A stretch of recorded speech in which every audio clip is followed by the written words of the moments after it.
Este es un relato de las 1001 noches menos conocido que otros clásicos, pero que nos ofrece valiosas enseñanzas sobre la elección de las amistades, la toma de decisiones acertadas y las consecuencias de la ambición desmedida. A través de la historia de Sara, somos testigos de cómo las relaciones personales y las elecciones individuales pueden determinar el destino de reinos y personajes, ilustrando la fragilidad del honor y la lealtad. Sin embargo, es fundamental recordar que el relato refleja aspectos de la cultura árabe de su época, como la esclavitud, que aunque son inaceptables en nuestra era, forman parte de la rica herencia y tradición árabe que conforma las 1001 noches. Sara. Balsora era la capital de un reino que durante mucho tiempo había tributado al califa. Durante la época del califa Harún al-Rashid, el rey de Balsora, que era su primo, se llamaba Zinebi. No considerando suficiente un solo visir para la administración de sus bienes, tenía dos, llamados Kacán y Karim.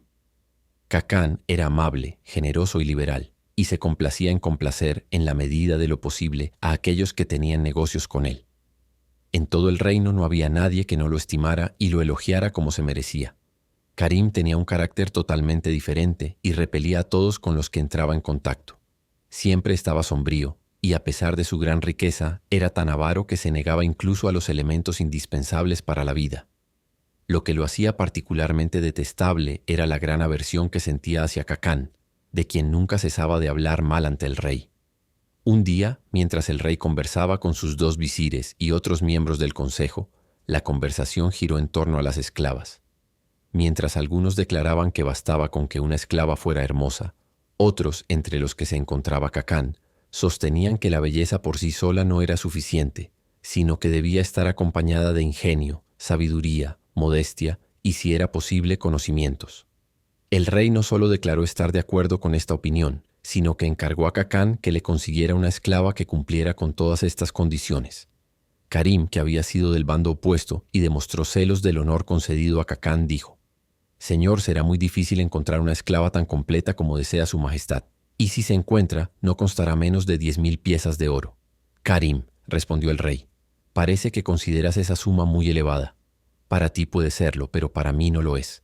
Y de inmediato ordenó a su gran tesorero, quien estaba presente, que enviara 10.000 piezas de oro a Kacán para la compra de la esclava. Tan pronto como Kacán regresó a su casa, convocó a los comerciantes de esclavas y les encargó que, en cuanto encontraran una que cumpliera con la descripción dada, le informaran. Prometieron hacer todo lo posible, y no pasaba un día sin que trajeran una esclava para su inspección. Sin embargo, ninguna lograba cumplir con sus rigurosos requisitos. Por fin, una mañana temprano, mientras Kacán se dirigía al palacio del rey, un comerciante, cruzándose en su camino, le anunció con entusiasmo que un comerciante persa, llegado tarde la noche anterior, tenía una esclava a la venta cuyo ingenio y sabiduría eran iguales a su incomparable belleza. Kacán, encantado con la noticia, ordenó que la esclava fuera llevada para su inspección a su regreso del palacio. El comerciante apareció a la hora acordada, y Kacán encontró a la esclava más hermosa de lo que esperaba, y de inmediato le dio el nombre de Sara, que significa flor. Siendo un hombre de gran sabiduría y conocimiento, percibió en la breve conversación que tuvo con ella que buscaría en vano otra esclava que la superara en cualquiera de las cualidades requeridas por el rey. Por lo tanto, preguntó al comerciante cuál era el precio que el mercader pedía por ella. «Señor», fue la respuesta, «por menos de 10.000 piezas de oro no la dejará ir. Declara que entre maestros para su instrucción y ejercicios corporales, sin mencionar la ropa y la alimentación, ya ha gastado esa suma en ella. En todos los aspectos es digna de ser la esclava de un rey. Toca instrumentos musicales, canta, baila, compone versos. De hecho, no hay ninguna habilidad en la que no destaque». Kacán, que estaba mejor capacitado para juzgar sus méritos que el comerciante, deseando concluir el asunto, envió a buscar al mercader y le dijo: «No es para mí que deseo comprar tu esclava, sino para el rey. Sin embargo, su precio es demasiado alto». «Señor», respondió el mercader, «me consideraría honrado al presentarla a su majestad, si fuera apropiado que un mercader se atreviera a eso. No pido más que la suma que me ha costado hacerla como es». Kacán, sin desear regatear, inmediatamente hizo que se contara la suma y se la entregó al mercader, quien antes de retirarse dijo: «Señor, dado que ella está destinada para el rey, debo advertirle que está extremadamente cansada por el largo viaje, y antes de presentársela a su majestad sería aconsejable que la mantuviera 15 días en su propia casa y que le brindara un poco de cuidado. El sol ha bronceado su tez, pero después de un descanso adecuado y de vestirse apropiadamente, su belleza resplandecerá aún más. Cacán agradeció al mercader por su consejo y decidió seguirlo. Le dio a Sara una habitación cerca del de su esposa, a quien encargó tratarla como correspondería a una dama destinada para el rey, y ordenó que se le confeccionaran las vestimentas más magníficas. Antes de despedirse de Sara, le dijo: «No hay felicidad mayor que la que he obtenido para ti. Juzga por ti misma, muy pronto conocerás al rey. Sin embargo, debo advertirte algo. Tengo un hijo que, aunque no carece de sensatez, es joven, imprudente y obstinado, y te encargo que lo mantengas a distancia». Sara agradeció su consejo y prometió seguirlo. Samir, pues así se llamaba el hijo del visir, entraba y salía libremente de las habitaciones de su madre. Era joven, bien parecido y agradable, y tenía el don de encantar a todos con los que entraba en contacto. Tan pronto como vio a Sara, a pesar de ser consciente de que estaba destinada para el rey, se dejó llevar por sus encantos y decidió de inmediato usar todos los medios a su alcance para conquistarla. Sara quedó igualmente cautivada por Samir y pensó para sí misma: «El visir me hace demasiado honor al llevarme con el rey, pero yo sería muy feliz si me otorgara a su hijo». Samir aprovechó todas las oportunidades para contemplar su belleza, hablar y reír con ella, y nunca se habría alejado de su lado si su madre no se lo hubiera impedido. Después de un tiempo transcurrido desde el largo viaje, la esposa del visir ordenó que le prepararan un baño caliente y que sus esclavas la asistieran. Luego las esclavas la adornaron con un magnífico vestido especialmente confeccionado para ella. Una vez bien vestida, Sara se presentó ante la esposa del visir, quien casi no la reconoció, pues su belleza había aumentado notablemente. Besando su mano, la hermosa esclava dijo: «Señora, no sé cómo me encuentra en este vestido que ha mandado preparar para mí. Sus mujeres me aseguran que me queda tan bien que apenas me reconocen. Si es cierto lo que me dicen y no una adulación, a usted le debo la transformación». «Hija mía», respondió la esposa del visir, «no te adulan. Yo misma apenas te reconocí. La mejora no se debe solo al vestido, sino en gran parte a los efectos embellecedores del baño. Estoy tan impresionada con sus resultados que deseo probarlo yo misma». Actuando de inmediato según esta decisión, ordenó a 2 pequeñas esclavas que durante su ausencia vigilaran a Sara y no permitieran que Samir entrara si llegaba. Tan pronto como se fue, él llegó, y al no encontrar a su madre en su habitación, fue a buscarla en el de la persa. Las 2 pequeñas esclavas le bloquearon la entrada, diciendo que su madre había dado órdenes de no admitirlo. Tomando a cada una por un brazo, las sacó del vestíbulo y cerró la puerta. Entonces ellas corrieron al baño, informando a su ama con gritos y lágrimas que Samir las había expulsado por la fuerza y había entrado. Esta noticia causó gran consternación a la señora. Vistiéndose lo más rápido posible, se apresuró a los aposentos de Sara para descubrir que Samir ya había salido. Muy asombrada al ver a la esposa del visir entrar en lágrimas, la persa preguntó qué desgracia había ocurrido. «¿Qué?», exclamó la señora. «¿Me preguntas eso sabiendo que mi hijo Samir ha estado a solas contigo?». «Pero señora», inquirió la persa, «¿qué mal hay en eso?». «¿Cómo? ¿No te ha dicho mi esposo que estás destinada para el rey?». «Por supuesto, pero Samir acaba de decirme que su padre ha cambiado de opinión y me ha concedido a él. Le creí, y tan grande es mi afecto por Samir que con gusto pasaría mi vida con él». «Ojalá», exclamó la esposa del visir, «que lo que dices fuera verdad, pero Samir te ha engañado, y su padre lo sacrificará en venganza por el daño que ha hecho». Diciendo esto, lloró amargamente, y todas sus esclavas lloraron con ella. Cacán, entrando poco después de esto, se quedó muy sorprendido al encontrar a su esposa y sus esclavas en lágrimas, y a Sara muy perturbada. Inquirió la causa, pero por algún tiempo no recibió respuesta.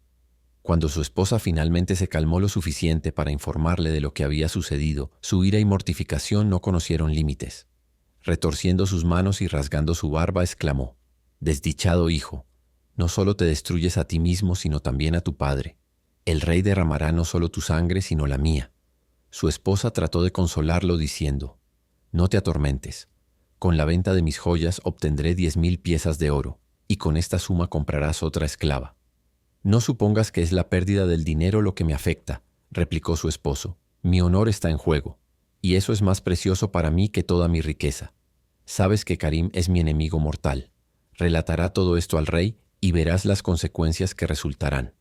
«Señor», dijo su esposa, «sé muy bien la bajeza de Karim y que es capaz de jugarte esta mala pasada. Pero ¿cómo puede él o cualquier otro saber lo que sucede en esta casa? Incluso si te sospechan y el rey te acusa, solo tienes que decir que tras examinar a la esclava no la encontraste digna de su majestad. Reasegúrate y envía a los comerciantes diciendo que no estás satisfecho y deseas que te encuentren otra esclava. Este consejo pareciendo razonable, Cacán decidió seguirlo, pero su cólera contra su hijo no disminuyó. Samir no se atrevió a aparecer en todo ese día y temiendo refugiarse con sus amigos habituales en caso de que su padre lo buscara allí, pasó el día en un jardín apartado donde no era conocido. No regresó a casa hasta después de que su padre se había acostado y salió temprano a la mañana siguiente antes de que el visir despertara, y estas precauciones las mantuvo durante un mes entero. Su madre, aunque sabiendo muy bien que él volvía a casa cada noche, no se atrevía a pedirle a su esposo que lo perdonara. Al fin tomó valor y dijo: «Señor, sé que un hijo no podría actuar más vilmente hacia su padre que lo que Samir ha hecho contigo, pero después de todo, lo perdonarás ahora. ¿No consideras el daño que te puedes estar haciendo y temes que personas malintencionadas, al buscar la causa de tu distanciamiento, puedan adivinar la verdad?» «Señora», replicó el visir, «lo que dices es muy justo, pero no puedo perdonar a Samir antes de haberlo mortificado como se merece». «Suficientemente castigado estará», respondió la dama, «si haces lo que te sugiero. Por la noche, cuando regrese a casa, espéralo y finge que vas a matarlo. Yo vendré en su ayuda, y mientras le señalo que solo le perdonas la vida por mis súplicas, podrás obligarlo a que acepte tomar a Sara en las condiciones que establezcas». Cacán aceptó seguir este plan, y todo se llevó a cabo según lo planeado.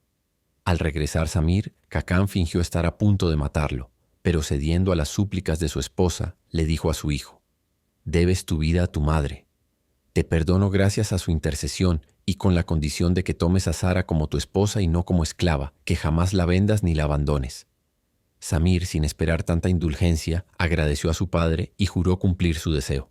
Cacán se esforzó frecuentemente en hablar con el rey sobre las dificultades que conllevaba la comisión que le había sido encargada, pero algunos rumores de lo sucedido llegaron a oídos de Karim. Un poco más de un año después de estos eventos, el ministro se resfrió al salir del baño aún acalorado para atender asuntos importantes. Esto resultó en una inflamación pulmonar que rápidamente avanzó. El visir, sintiendo que su fin estaba cerca, mandó llamar a Samir y con su último aliento le encargó que nunca se separara de Sara. Poco después, Cacán falleció, dejando un pesar universal en todo el reino. Ricos y pobres por igual lo siguieron hasta la tumba. Samir mostró todos los indicios de la más profunda pena por la muerte de su padre, y durante mucho tiempo se negó a ver a nadie. Al fin, un día, uno de sus amigos fue admitido y le instó encarecidamente a consolarse y a retomar su lugar en la sociedad. Samir no tardó en seguir este consejo y pronto formó un grupo de 10 jóvenes de su misma edad, con quienes pasaba todo su tiempo en continuas fiestas y diversiones. A veces Sara consentía en aparecer en estas festividades, pero desaprobaba este derroche de dinero y no dudaba en advertir a Samir sobre las posibles consecuencias. Él, sin embargo, solo se reía de sus consejos, diciendo que su padre siempre lo había mantenido demasiado restringido y que ahora se alegraba de su recién encontrada libertad. Lo que agregó a la confusión en sus asuntos fue que se negaba a revisar sus cuentas con su mayordomo, enviándolo lejos cada vez que aparecía con su libro. «Asegúrate solo de que vivo bien», decía, «y no me molestes con nada más». No solo los amigos de Samir participaban constantemente de su hospitalidad, sino que en todos los aspectos aprovechaban su generosidad. Cualquier cosa suya que admiraran, ya fuera tierras, casas, baños u otras fuentes de ingresos, inmediatamente se la otorgaba a ellos. En vano, la persa protestaba contra el daño que se hacía a sí mismo. Él continuaba despilfarrando con la misma mano pródiga. Durante un año entero, Samir no hizo otra cosa que divertirse y disipar la riqueza que su padre había acumulado con tanto esfuerzo. Apenas transcurrió el año cuando un día, mientras estaban sentados a la mesa, se oyó un golpe en la puerta. Habiendo sido enviados los esclavos, Samir fue a abrirla él mismo. Uno de sus amigos se levantó al mismo tiempo, pero Samir llegó antes que él y al encontrar al intruso que era su mayordomo, salió y cerró la puerta. El amigo, curioso por escuchar lo que pasaba entre ellos, se escondió detrás de las cortinas y oyó las siguientes palabras. «Mi señor», dijo el mayordomo, «le ruego 1000 disculpas por interrumpirlo, pero lo que desde hace tiempo he previsto ha ocurrido. No queda nada de las sumas que me diste para tus gastos y todas las demás fuentes de ingresos también se han agotado, porque las has transferido a otros. Si deseas que siga a tu servicio, proporcióname los fondos necesarios, de lo contrario tendré que retirarme». Tan grande fue la consternación de Samir que no tuvo una palabra para responder. El amigo, que había estado escuchando detrás de la cortina, rápidamente se apresuró a comunicar la noticia al resto de sus amigos. «Si lo que escuchaste es verdad», dijeron, «debemos dejar de ir con Samir». Samir, reingresando en ese momento, se dio cuenta claramente, a pesar de sus esfuerzos por disimular, de que lo que habían escuchado era la verdad. Uno por uno se levantaron, y con diferentes excusas abandonaron la habitación hasta que se encontró solo, aunque sin sospechar la resolución que sus amigos habían tomado. Luego, viendo a Sara, le confió la declaración del mayordomo, con muchas expresiones de arrepentimiento por su propia imprudencia. «Si hubiera seguido tu consejo, hermosa persa», dijo. «Todo esto no habría sucedido, pero al menos tengo este consuelo, que he gastado mi fortuna en compañía de amigos que no me abandonarán en una hora de necesidad. Mañana iré a verlos, y entre todos me prestarán una suma suficiente para empezar algún negocio». De acuerdo con esto, a la mañana siguiente temprano, Samir fue a buscar a sus 10 amigos, que todos vivían en la misma calle. Tocando la puerta del primero y principal, el esclavo que la abrió lo dejó esperando en un salón mientras anunciaba su visita a su amo. «Samir», lo oyó exclamar bastante audiblemente. «Dile, cada vez que venga, que no estoy en casa». Lo mismo ocurrió en la segunda puerta y también en la tercera, y así sucesivamente con los 10. Samir, muy mortificado, reconoció demasiado tarde que había confiado en falsos amigos, que lo abandonaron en su hora de necesidad. Abrumado por el dolor, buscó el consuelo de Sara. «Ay, mi querido», dijo ella, «por fin estás convencido de la verdad de lo que te predecía. Ahora no queda otro recurso que vender tus esclavos y tus muebles». Primero entonces vendió a los esclavos y subsistió por un tiempo con los ingresos. Después de eso vendió los muebles y como muchos de ellos eran valiosos, esto fue suficiente por algún tiempo. Finalmente, este recurso también se agotó y nuevamente buscó el consejo de Sara. «Mi señor», dijo ella, «sé que el difunto visir, tu padre, me compró por 10,000 piezas de oro, y aunque he disminuido en valor desde entonces, aún debería alcanzar una gran suma. No dudes, por tanto, en venderme, y con el dinero que obtengas ve y establécete en algún negocio en una ciudad distante». «Encantadora persa», respondió Samir, «¿cómo podría ser culpable de semejante bajeza? Moriría antes que separarme de ti, a quien amo más que a mi vida». «Mi señor», replicó ella, «sé muy bien de tu amor por mí, que solo es igualado por el mío por ti, pero una cruel necesidad nos obliga a buscar el único remedio». Samir, convencido al fin de la verdad de sus palabras, cedió y la llevó con reluctancia al mercado de esclavos, donde, mostrando a un comerciante llamado Hagi Hassan, preguntó por su valor. Llevándolos a una habitación aparte, Hagi Hassan exclamó tan pronto como ella se desveló: «Mi señor, ¿no es esta la esclava que tu padre compró por 10,000 piezas?» Al saber que así era, prometió obtener el precio más alto posible por ella. Dejando a Sara encerrada sola en la habitación, salió a buscar a los comerciantes de esclavos, anunciándoles que había encontrado la perla entre las esclavas y pidiéndoles que vinieran a ponerle un precio. Tan pronto como la vieron, acordaron que no se podía pedir menos de 4,000 piezas de oro. Hagi Hassan, entonces cerrando la puerta sobre ella, comenzó a ofrecerla en venta, gritando: «¿Quién ofrece 4,000 piezas de oro por la esclava persa?». Antes de que ninguno de los mercaderes pudiera ofrecer, Karim pasó por allí y, juzgando que debía ser una esclava de extraordinaria belleza, se acercó a Hagi Hassan y deseó verla. Ahora bien, no era costumbre mostrar una esclava a un comprador privado, pero como nadie se atrevía a desobedecer al visir, su petición fue concedida. Tan pronto como Karim vio a la persa, quedó tan impresionado por su belleza que inmediatamente deseó poseerla. Sin saber que ella pertenecía a Samir, pidió a Hagi Hassan que enviara a buscar al dueño y concluyera el trato de inmediato. Hagi Hassan luego buscó a Samir y le dijo que su esclava estaba muy por debajo de su valor y que si Karim la compraba era capaz de no pagar el dinero. «Lo que debes hacer», le dijo, «es fingir que no tenías la intención de vender realmente a tu esclava y que solo juraste venderla en un arrebato de enojo contra ella. Cuando la presente a Karim como si fuera con tu consentimiento, debes intervenir y con golpes comenzar a llevártela». Samir hizo lo que Hagi Hassan le aconsejó, para gran ira de Karim, quien, cabalgando directamente hacia él, intentó arrebatarle a Sara por la fuerza.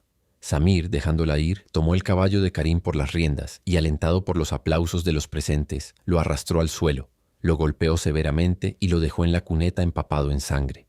Luego, tomando a Sara, regresó a casa entre las aclamaciones del pueblo, que detestaba tanto a Karim que no interfirieron en su favor ni permitieron que sus esclavos lo protegieran.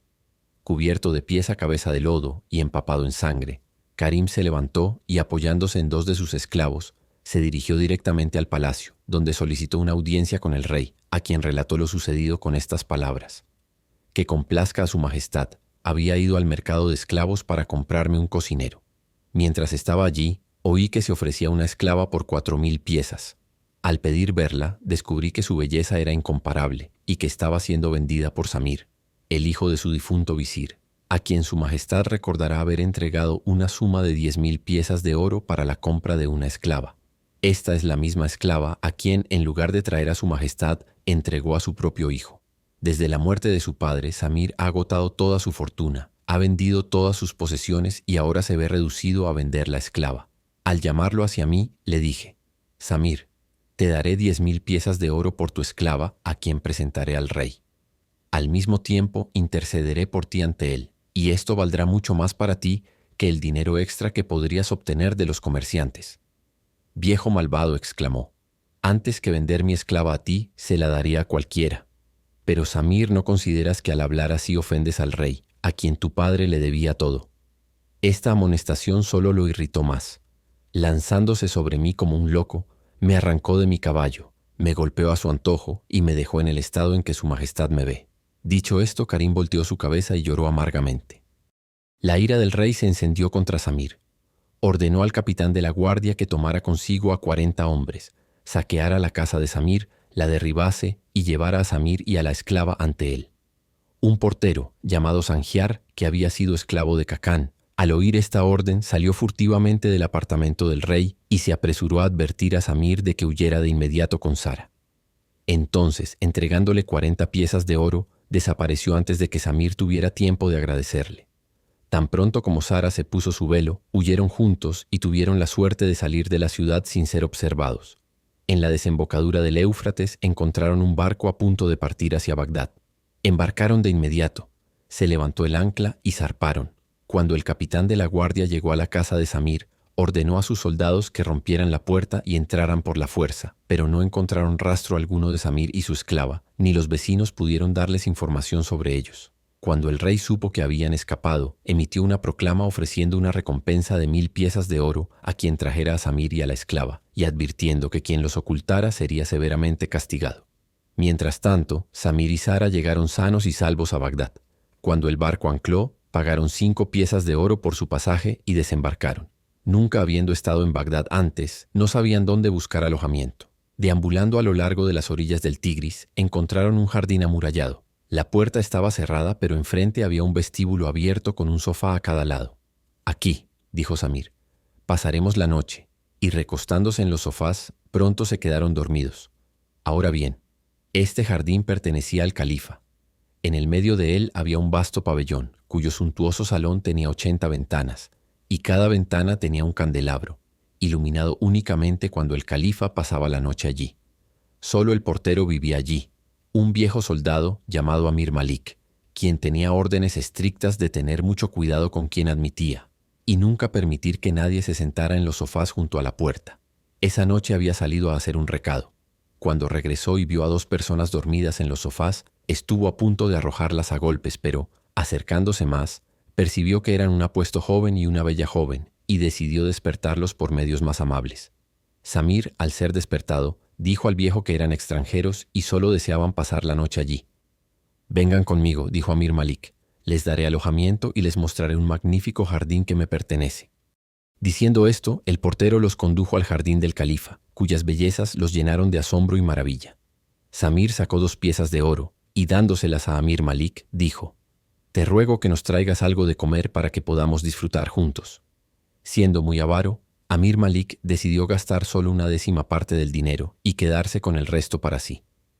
Mientras él estaba fuera, Samir y Sara pasearon por los jardines y subieron la escalera de mármol blanco del pabellón hasta la puerta cerrada del salón. Al regresar, Amir Malik le suplicaron que la abriera y les permitiera entrar y admirar la magnificencia interior. Consintiendo, trajo no solo la llave, sino también una luz, y de inmediato abrió la puerta. Samir y la persa, al entrar, quedaron deslumbrados con la magnificencia que contemplaban. Las pinturas y el mobiliario eran de una belleza asombrosa, y entre cada ventana había un brazo de plata sosteniendo una vela. Amir Malik puso la mesa frente a un sofá y los tres comieron juntos. Cuando terminaron de comer, Samir pidió al anciano que les trajera una botella de vino. «Dios me libre», dijo Amir Malik, «de tener contacto con el vino. Yo he realizado 4 veces la peregrinación a la Meca y he renunciado al vino para siempre. Sin embargo, nos harías un gran servicio si nos procuraras algo», dijo Samir. «No necesitas tocarlo tú mismo. Toma el burro que está atado a la puerta, llévalo a la tienda de vinos más cercana y pide a algún transeúnte que ordene 2 jarras de vino, que las pongan en las alforjas del burro y lo conduces delante de ti. Aquí tienes 2 piezas de oro para los gastos». Ante la vista del oro, Amir Malik se puso en marcha de inmediato para ejecutar la comisión. Al regresar, Samir dijo: «Aún necesitamos copas para beber y algo de fruta, si puedes conseguirnos algunas». Amir Malik desapareció nuevamente y pronto regresó con una mesa repleta de copas de oro y plata y todo tipo de hermosos frutos. Luego se retiró a pesar de las repetidas invitaciones para quedarse. Samir y Sara, encontrando el vino excelente, bebieron de él libremente y mientras bebían cantaban. Ambos tenían buenas voces y Amir Malik los escuchaba con mucho placer, primero desde lejos, luego se acercó y finalmente asomó la cabeza por la puerta. Samir, al verlo, lo llamó para que entrara y los acompañara.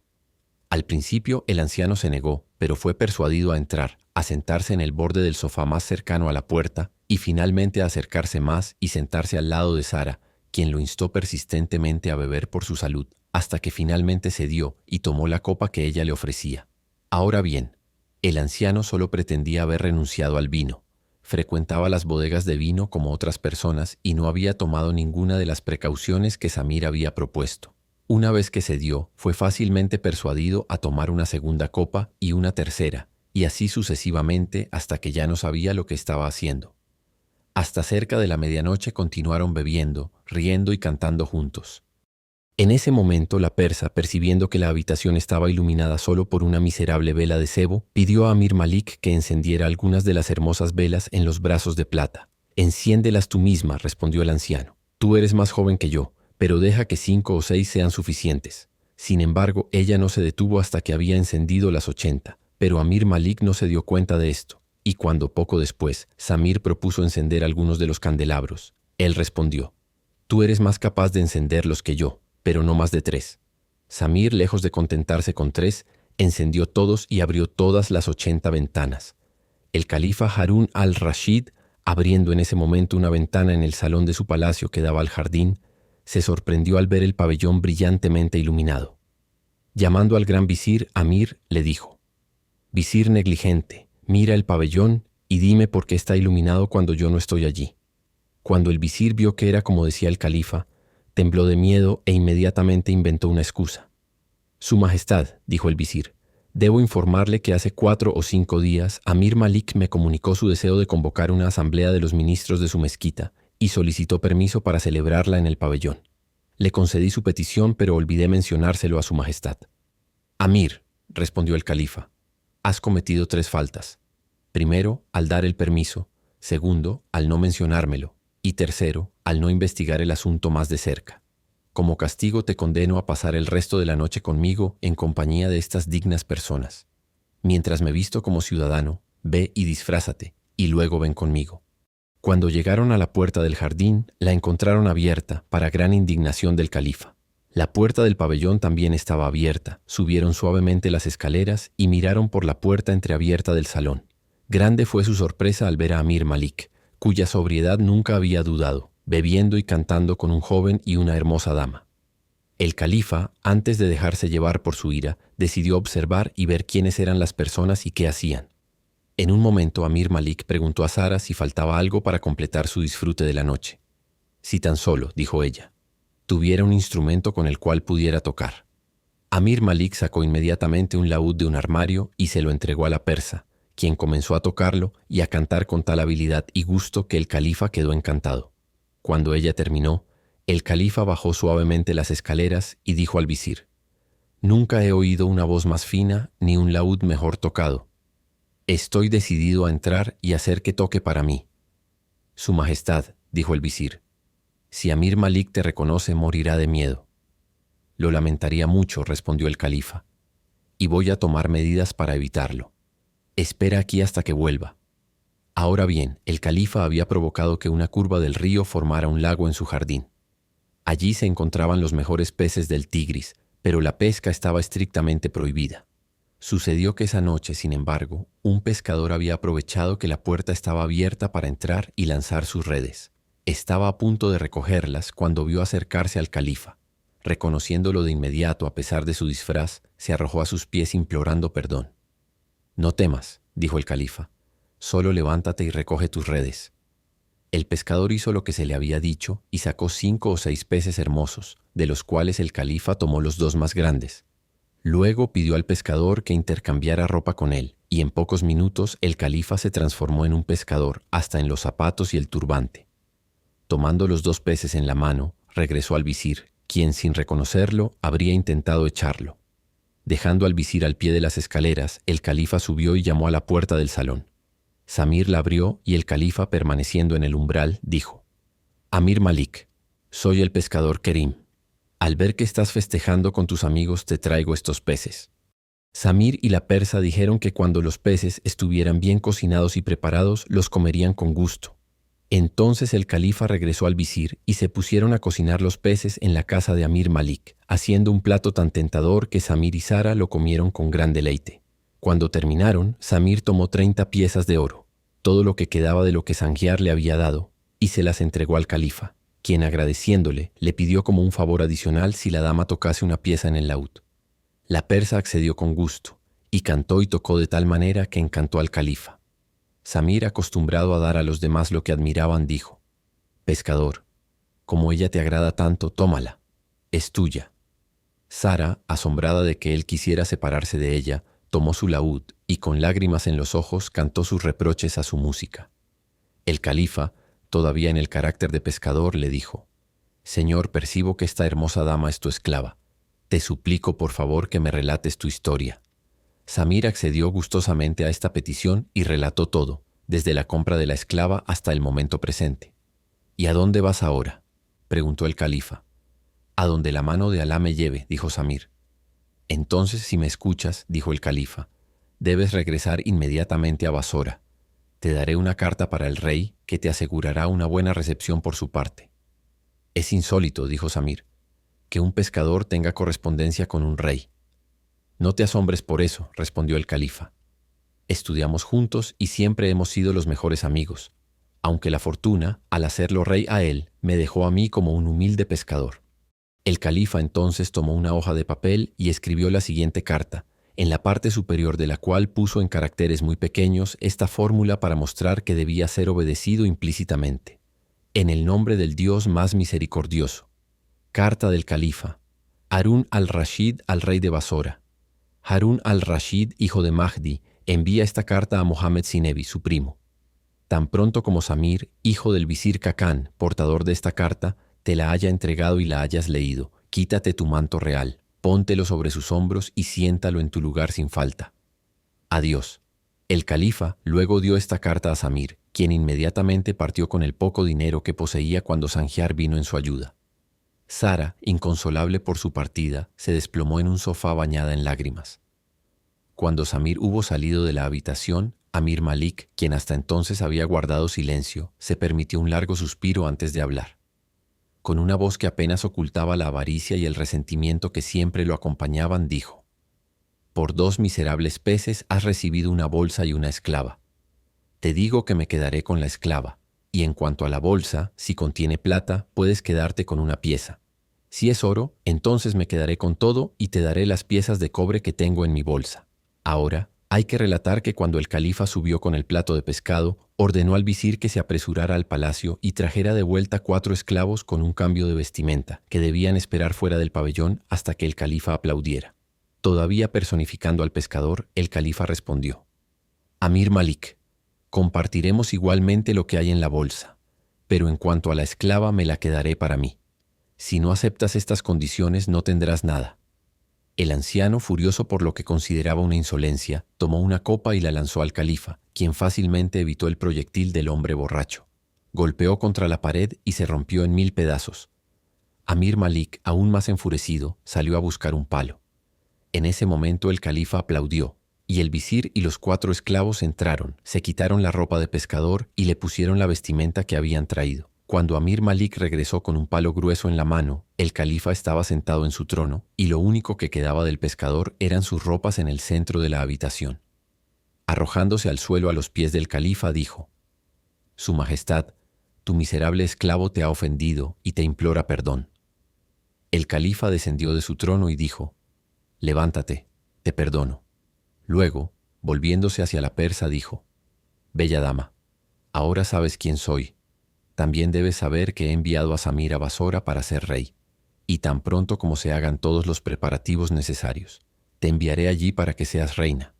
Mientras tanto, te daré un apartamento en mi palacio, donde serás tratada con todo honor». Ante esto, Sara se levantó y el califa cumplió su palabra, recomendándola al cuidado de su esposa Zobeida. Samir se apresuró en su viaje a Basora y al llegar allí fue directamente al palacio del rey, de quien pidió una audiencia. Fue concedida de inmediato y sosteniendo la carta en alto sobre su cabeza, se abrió paso a través de la multitud. Mientras el rey leía la carta, su rostro cambió de color. Habría ejecutado instantáneamente la orden del califa, pero primero mostró la carta a Karim, cuyos intereses estaban igualmente en juego. Fingiendo que deseaba leerla por segunda vez, Karim se apartó como si buscara una mejor luz. Sin ser observado por nadie, arrancó la fórmula de la parte superior de la carta, la llevó a su boca y se la tragó.